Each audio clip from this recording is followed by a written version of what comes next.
Welcome to Victoria Rumble Room. I'm Robin Adair. With me, John Jurisic, as always. And this is a Victoria show that's focusing on a lot of big issues, both locally, nationally, internationally. And I don't think there's a bigger issue right now than all this terrible stuff coming out of the United States. Donald Trump with tariffs, a possible trade war. And John, I mean, what do you think about all this? Oh, I have lots to think about it. This is crazy land. We are in the age of chaos. And who has any ability to function under chaos? Nobody does. We're just reacting. It's like a pinball machine these days. We're just pinning around all over the place. What are the consequences of tariffs that might or might not happen? Every day he says that they will, and you never know with Trump. That's the big thing. You never know with Trump. What are the consequences to Canada? I'm going to look at this with a little bit of the cup is half full.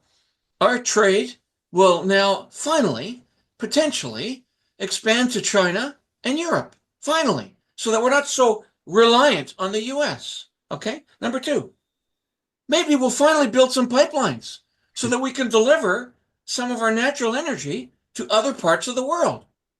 Oh my God, eh? Wouldn't that be amazing? And also, which is interesting, and we'll talk about this later, this becomes a little bit politically challenging for the Conservative Party in Canada because we now live, it'll soon be Poilievre versus Carney and how to deal with Trump. They'll forget all the stuff about Trudeau. They'll forget all the crazy stuff. And, Yeah, but the liberals kind of took us down the road where we haven't been paying our fair share for our national defense. We haven't been really looking after the borders the way we might. And so the liberals are accountable. They've been in power for the last decade. It does put the Conservatives in a stronger position on that. Well, hey, I'm reacting to how the populace now reacts to voting. And it's like, whatever the last guy said, or last person who said 5 minutes ago. It's pathetic. Will they forget that stuff? I think so. So nonetheless, there are these massive changes going on within an environment of chaos and uncertainty. On top of that, Trump continues to badmouth us and list off ways that we've been a bad neighbor and why we'd be better off becoming the 51st state. I would love to see Canada be the 51st state. The Canadian citizens, if that happened, would get a very big tax cut, tremendous tax cut, because they're very highly taxed. And you wouldn't have to worry about military. You wouldn't have to worry about many of the things. You'd have better health coverage. You'd have much better health coverage. So I think the people of Canada would like it. With Canada, we lose $200 billion a year with Canada. That's because we allow them to make cars. We allow them to take lumber. We don't need their cars. We don't need their lumber. We don't need their food products because we make the same products right on the other side of the border. It's sort of crazy. So we've just allowed that, bad management has allowed it over the last 4 years in particular to become very imbalanced. Trump is our boogeyman. Who thought that he'd come in with 25% tariffs on Canada? This is an appalling situation from our neighbor, considering the amount of trade we do with the United States. It's a terrible situation. But Canada has become too soft, too complacent. We haven't looked after the important things that need to be looked after, including moving our products, being able to diversify our economy, and not relying totally on just borrowing money, inflating the size of our civil service. Huge raises I see in the provincial government right now in terms of the MLAs and bigger holidays, and taxpayers will pay for that. Well, what happens if taxpayers don't have jobs because we're in the middle of this trade war and the economy is in a spiral and we go through a big recession? What's going to happen out of that? Canada has to get tougher, and I think this is going to get Canadians to rally very much behind the maple leaf. I think Canadians are going to feel more Canadian than they have in our entire lifetime, John. Because I can tell you one thing, Canadians are not interested in becoming Americans. We do not want the American healthcare system. We don't want all the guns and the violence up here. We don't want all of these problems raining down on us. And I think this is what Trump is praying for and hoping for, but I think it's a pipe dream. So if Canada stays strong, regardless of who wins and becomes the next prime minister in the short term or the longer term, liberal or conservative, I think Canada will come out of this all right. But this is going to be a very, very tough time for us, John. And I'm also, of course, looking at the two leaders right now in the liberal leadership race. It looks like it's Friedland versus Carney. Carney is the front runner. He's the anointed one by Trudeau. I don't know if that's good or not. And I don't know that people are going to forgive and forget that. I don't know that people will look at Carney and say, well, I can't even remember what Justin Trudeau did or why I didn't like him. I think a lot of these things are going to change. And so you have to then look at all the different options, John, all the different permutations that are going to come up and try to decide what's best right now for us as Canadians and how we should react in the face of a crisis. Wow, that's fabulous. That was a great. It's how I feel, John. It's how I feel. Well, you are reflective of how our populace is starting to feel, aren't you? And then the question is, will our politicians rise to the challenge? Will they rise to the sentiment? And what concerns me, and what is the historical basis for me saying that, that really voters really only consider the last 5 or 10 minutes of what they heard, is what happened in the States. Trump is elected because people only remember the last 10 minutes of what he said. And now, yes, you're right. The question is, will that happen in Canada? I don't know, Robin. If it does, if that sort of thing happens, where someone's going, do I vote for Friedland? Do I vote for Carney on the Liberal side? At the end of the day, do I vote for one of them? Do I vote for Poilievre? Then the question becomes, how did they react to Trump's latest craziness? If they do that, we're in trouble. We need some fundamental changes in the way our government delivers services to meet Canadians' expectations. And that is the Conservative Party at this stage. But I'm worried that might not happen, Robin.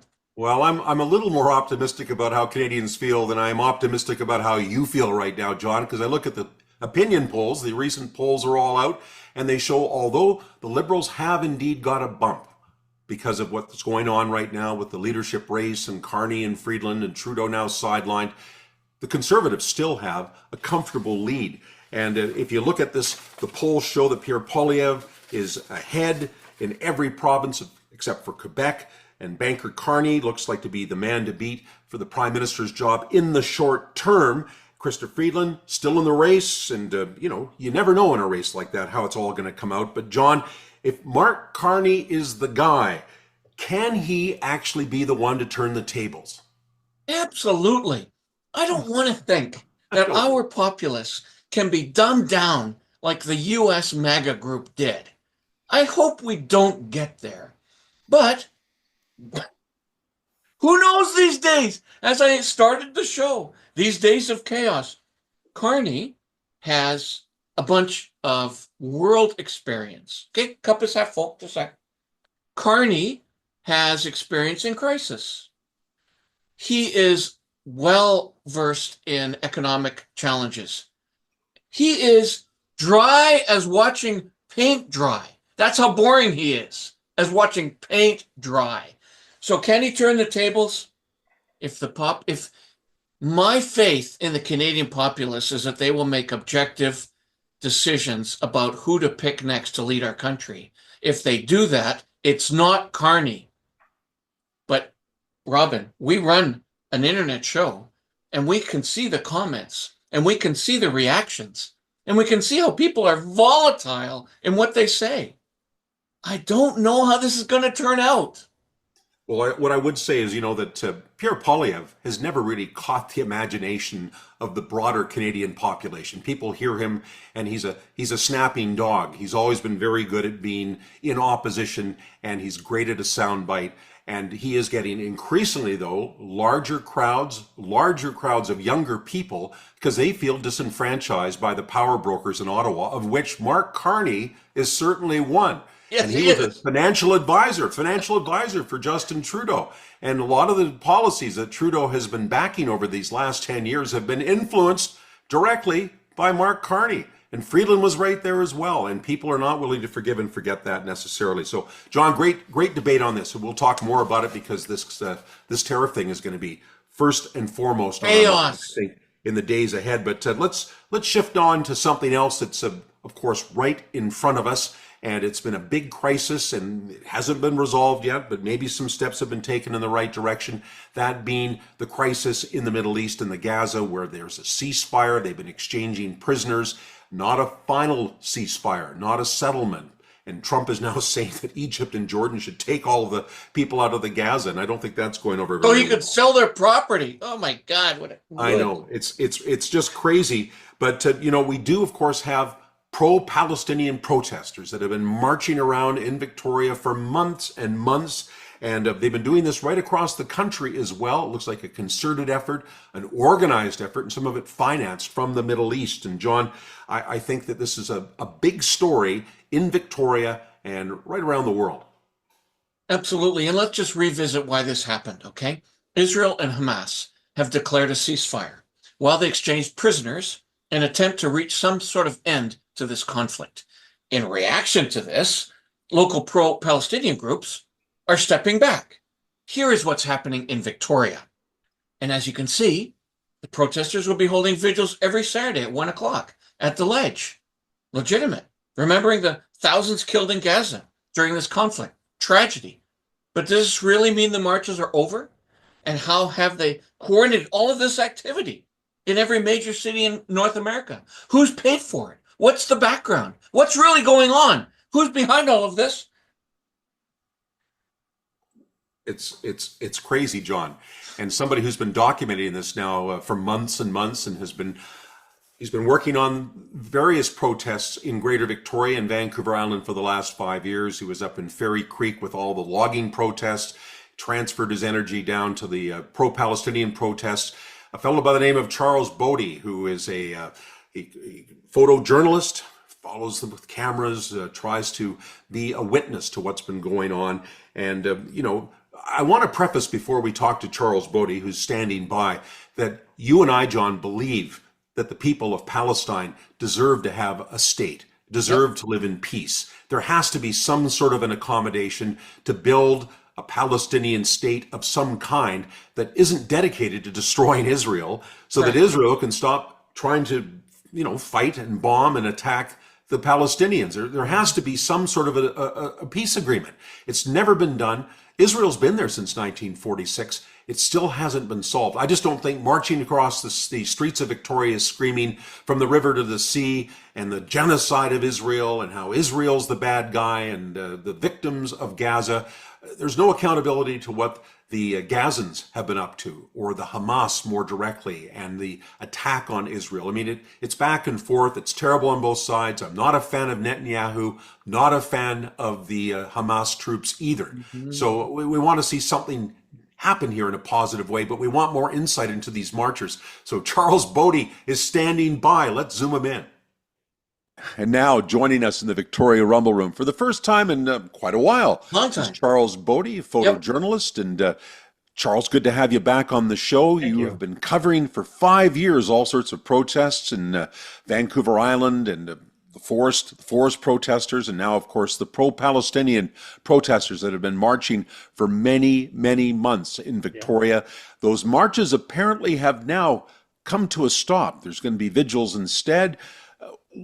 What do you make of this? Is this the end of the marches, the end of the chanting downtown? Where are we at? I don't think we're at the end of protesting in Victoria around the topic of the pro-Palestine movement. I recently had coffee with an individual who attended the vigil, and his first comment was, it was cold and it got boring pretty quickly. But I think there is no end in sight. I understand from what I believe, they're actually to start marching again this week. And they say that they're not going to march, they're going to hold vigils as long as Israel keeps up their end of the ceasefire, which is ironic because Israel has been upholding their end of the ceasefire agreement, but Hamas has been actually going out, and there's videos showing them publicly executing Palestinians who were collaborators with Israel. So did Hamas break the ceasefire agreement? Well, I think killing innocent Palestinians who are not happy with the way that the Hamas government runs thing, would be a bit of a problem. But the protest group doesn't seem to pay attention to that. I think they're going to ramp up. That's my belief. I hope not, because it is, in my mind, it's mischief if nothing else. I have a two-pronged question for you. Sure. So we've seen Hamas spokesman confirm that money has been sent to North America to help fund these protests across the continent. So can you comment here on the organization behind the marches? Who are these people? Are they the same? Are they the same people? That is fascinating for me. Like who shows up 65 times a year, weekly, or whatever? And are they getting financial support? Where are they getting the financial support from? So, what was it, a year ago or so? Or like I helped expose the funding for paid activists, but it was on a very small scale. It was a local thing, and it in the grand scheme of activism, it was a very small thing. But it opened the window to what we all knew was happening and is still happening. There's an organization called the BDS movement, Boycott, Divest, and Sanction. And you can Google it. They have all the templates on how to organize protests, how to conduct themselves, how to interact with police, all their marketing messaging, and basically the structure on how to run it. That organization's been around for, I believe, 30 odd years. I mean, pro-Palestine is not a new movement. In Victoria, they were actually having frequent demonstrations right next to the BC legislature there's a war memorial, and that was a frequent thing every month from one of the groups in Victoria that was pro-Palestine. So this movement has been growing for some time. Where I feel it really took off was when Fairy Creek ended, and Fairy Creek is not too far from BC legislature in the grand scheme. It's a couple hours. Like you could drive there in 2.5 hours, and that movement was primarily out of the University of Victoria, had a lot of people, and then a lot of the protest groups like the youth anarchist organizations within Victoria and various other organizations. But and the protest ended there, and then they were bored. They actually, I spoke with a lot of them saying they need something else, and then October 7th happened, and I'll get into more of who attends. UVic protest movement on the environmental side seemed to partner with the UVic Muslim Student Association. And the way that the organization represents itself on the pro-Palestine movement originally was there was about 6 Muslims, pro-Palestinians. They weren't from Palestinian regions. They're all from various areas through the Arab nations. So that's why I said they're not really a Palestinian movement. It's a Muslim movement because they're none of them that I documented, and going back through their resumes, anything they post online, it actually states that they're from Palestine. Some of the more recent ones are, but they were the Muslim group representing the movement to Victoria Police. And they were the ones coordinating and liaisoning what their activities were going to be. I get the belief that certain nations that have been have heavy interest in what occurs in Palestine and Israel, like Iran or Egypt, there's definitely been a lot of ties financially to their messaging to funding in North America. So I wouldn't. Well, the I wouldn't see the weaponization of information over the past 5 or 6 years has now lent itself very well to the monetization of groups like that who can use information to destabilize. Yes. So I don't think it's a huge leap, Charles, for you to say there are nations that it's in their interest to destabilize. Mm-hmm. And like Iran. Like Iran. Right. Right. The suspicion is that Iran is funneling I'm a lot of money overseas. Yeah. And the reason I'm cautious on what I say is there's a lot of people at the protest movement are like, Charles, come out and debate us, right? They always want me to have a public debate and record it, as if that their knowledge on what they read at the propaganda machine is fact, and that if I don't actually know those facts, that they've out-debated me. Right. So I had one person ask me a real quick story. They're like, do you know how many people died this year alone in Gaza? And I'm like, was it more than one? He goes, more than one? Of course it was. I said, well, one is too many. You mentioned yourself, the Victoria Police. You've brought that up before. I've seen some of your tweets and comments around the Victoria Police and the police chief Manick about why they aren't stepping in, Why the protesters? No one's saying the protesters don't have the right to express themselves or free speech, and you're not suggesting that either. It's the question of them blocking off the roads regularly, the cost to police of having to basically stand in the way of other people and other traffic while these marchers march along.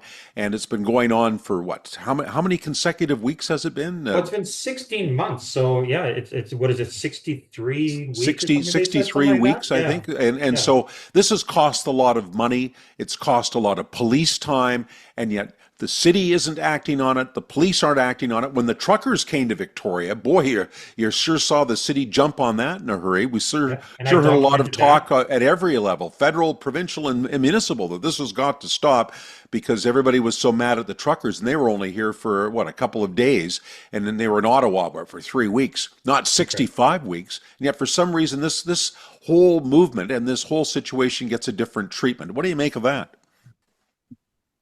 I think Victoria Police and it's actually several police departments that are involved. So we within the CRD we have RCMP and they're not taking an active role in this. So we have Victoria Police, who's the primary because BC Legislature is in Victoria. Then we have Saanich Police, then we have Central Saanich Police, and they participate. And then Oak Bay Police has just basically said, I didn't get this direct. This is kind of the statement I've been given by the other police officers there, or the police officer there from the other units is. Their primary concern in Oak Bay is to make sure that the elderly lady feels safe and that their communities look after. And the protest scene, leave that to Victoria because Yeah, but what about all this hate language? And you see a lot of things that are very inflammatory. I mean, it's one thing to express your point of view and free speech, another thing to throw around hateful messages. There are laws against that, aren't there? Absolutely, and there's a hate crime unit at Victoria Police that have actually observed, like watched my videos and observed the protests. And the tricky part Victoria Police gets into is they're not taking. I think how I would say is that they're not willing to be the first ones to challenge the court system on what is hate speech within Canada or what is lawful protest. Because that really opens up a huge can of worms if they were to do something and then Ottawa says, well, no, that's not how we do it. So the police chiefs actually are all part of a national group and they converse. So Dell's not just sitting here by himself, unaware of what's going on across all of Canada. Like So is this really a federal issue? Is this something the Prime Minister I or believe from what Ottawa I've should be involved taken in? from the police liaisons that are there, they've made it very clear that this is a federal direction, that they're waiting on federal direction to tell them what to do Wow. before they take action. And I think for them, the underlying thing is stay out of the media. Charles, your answer leads into my question. Because we're going to put the camera on you a little bit. You have clearly drawn all kinds of attention from the protesters. One could characterize that as negative attention, but you have stayed on the job. Why do you do it? What have you learned about these protesters? You reflected a little bit. Tell us more about the inside of Charles Bodi on the protest line. I had an interesting conversation with quite an active protester in various protest movements. He was quite active in the Save Fairy Creek Old Grove movement, and him and I had quite a good chat about a month ago, and it was just hey, we should get to know each other. And I'm like, well, I'm walking this way. Hey, you're walking this way. Let's walk together. Next thing we're at the Johnson Street Bridge for 2.5 hours just chatting. And during that conversation, he kept asking the same questions like, who am I and what do I do? And I'm like, hey, I'm just a photojournalist that's interested in politics, and these topics are interesting to me. But then he's like, yeah, but you've also been calling out Victoria Police and the way that they're handling these protests. And I go, well, yeah, I kind of just call a spade a spade. I'm not really pro this or anti that in my role. I'm a journalist. I show up and I film and document. But then when I start to reflect back on some of the stories as to the protests I've been at and what motivates me, this individual who I said is quite an active member in the protest scene, he said that I'm more like a watchdog. And I really thought about that for a second, that probably does describe me quite well, that I don't every protest. There's a lot of protests that have no interest to me. And when I say interest to me, it's things that I personally say, hey, I want to get to know more about this topic and what motivates and drives the people within the movement. But also the feedback I'm getting from my social network, people on social media as to what interests them. And there was definitely a lot of interest around the pro-Palestine movement. October 7th, obviously, in Victoria, BC, Councillor Susan Kim was in quite a heated conversation around that topic with her statements. And then Marianne Alto made her public statement where she didn't have enough information to comment on the topic of unverified rapes. And it definitely drew a lot of public attention. So it aligned with my interest in the topic of getting to know more of what these movements are. What we're saying here is not that we question that the tragedy in Gaza isn't serious and that it's terrible about the number of innocent people that have died in Gaza in the middle of this terrible fighting. I think what has been soft-sold is the fact that the Hamas started it by charging into Israel and killing over 1,000 people on the first day. And of course, the counter to that is, well, the reason that happened is because Israel existed since 1946 and shouldn't be there. So it just goes back and forth and back and forth. But we also have some public figures that we know of that do speak out regularly and I think help stir the pot. And I'm thinking of Jonas, is it Cathedra, the imam in Victoria, who says a lot of inflammatory things, really. I think he's told people, essentially, if you say Merry Christmas, that's essential to somebody, committing a serious crime. It's a terrible thing in his mind, and he's very anti-Jewish, anti-Christian, anti-Western society, and he's based right here in Victoria. Here, I'm going to play just a clip. This is a little clip of what he sounds like. When I say I hate something or someone, let's say that I hate someone, it means I hate them because of something that they stand for example. But it does not in any way, shape, or form indicate violence. Hatred is not equivalent to violence. Hatred might lead to violence, but not necessarily. The disbelievers enjoy their lives, enjoy in quotation marks, to the fullest, while they're heedless of what is going to happen to them in the hereafter. Just like the cattle that graze in the pastures are unaware of the fact that they will probably end up in the slaughterhouse. What Kathrada talks about is it's just very extreme. I don't think there's much else I can say about this. It's extreme rhetoric. It's harmful towards Western culture. It's harmful towards feminist movements, which is just amazing that the feminists are so quiet over what occurred on October 7th.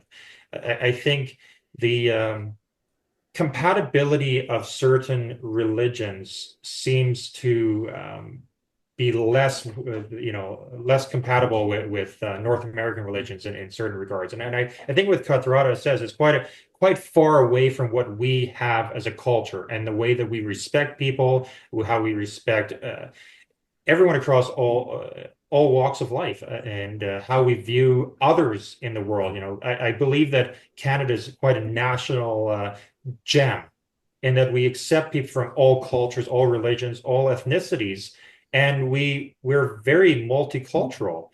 And then to see Kathrada basically try and tear apart the entire fabric of our existence, to talk about Sharia law, which to me seems like a very backwards way of existence compared to what we have, where people do not have the same rights just because they were born a different gender. If you're female, all of a sudden all your rights are gone. I mean, it's something we couldn't even fathom existing in North America. I mean, that type of language and that type of way of life hasn't existed for 100+ years in North America. Yeah. So all of this stuff is happening, and you go, what? Okay, you've seen it. You've seen it like right on, okay? You've seen all of this stuff, well, most of it. What do you think has to happen for this to somehow be fixed?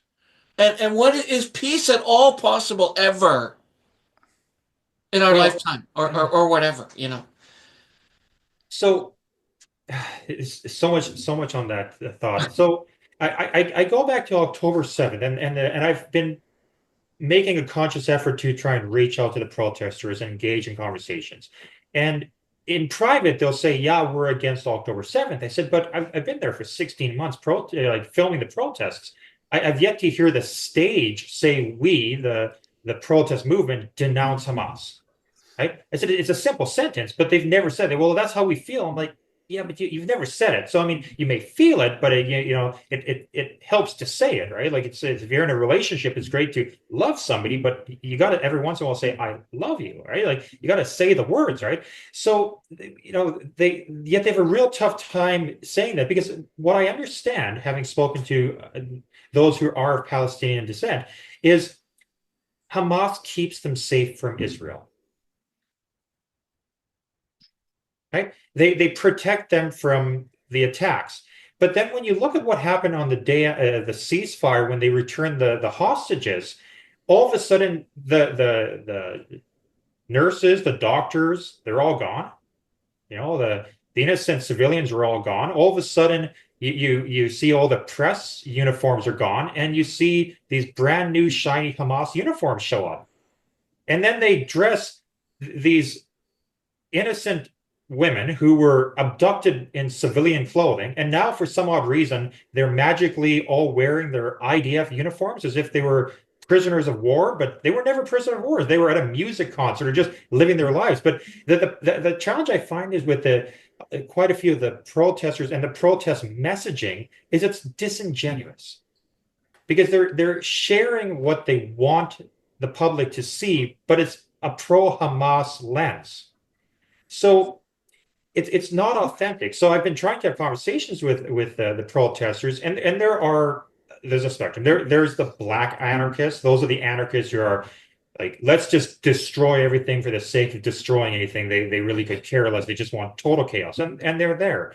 And then we have there are quite a few people that are not well. We have to acknowledge that. They acknowledge it. They call them loons, or like they themselves call that group, and I'm not calling that group that name. I'm just sharing the name that they've given that subgroup. They're the loons. They're the crazy people that show up that have basically just at the protest. They can't seem to control them.